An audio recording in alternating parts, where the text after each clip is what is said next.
ശത്രുവോ മിത്രമോ ആയി ആരും ജനിക്കുന്നില്ല ഈ ഭൂമിയിൽ.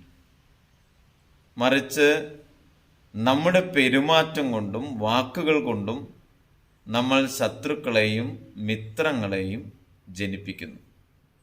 അപ്പം നമ്മുടെ ജീവിതത്തിൽ ശത്രുക്കളുടെ എണ്ണമാണ് കൂടുന്നതെങ്കിൽ നമ്മുടെ പെരുമാറ്റത്തിലും വാക്കിലുമുള്ള കുഴപ്പം. മറിച്ച് മിത്രങ്ങളെയാണ് നമ്മൾ കൂടുതൽ സമ്പാദിക്കുന്നതെങ്കിൽ അത് നമ്മുടെ പെരുമാറ്റത്തിൻ്റെയും വാക്കിൻ്റെയും ഗുണം. അതുകൊണ്ട് ആരും ശത്രുവായോ മിത്രമായോ ഈ ഭൂമിയിൽ ജനിക്കാത്തത് കൊണ്ട് എൻ്റെ വാക്കും എൻ്റെ പെരുമാറ്റവും ഞാൻ ശ്രദ്ധിച്ചാൽ എനിക്ക് ഈ മിത്രങ്ങളെ സമ്പാദിക്കാൻ പറ്റും.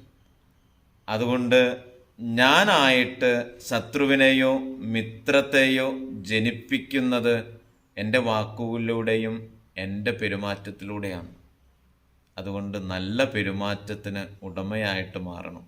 എങ്കിൽ നമുക്ക് മിത്രങ്ങളെ ജനിപ്പിക്കാൻ പറ്റും, മിത്രങ്ങളെ സമ്പാദിക്കാൻ പറ്റും. സന്തോഷത്തോടെ ആയിരിക്കുക, ജീവിതത്തെ സ്നേഹിക്കുക. Happy life.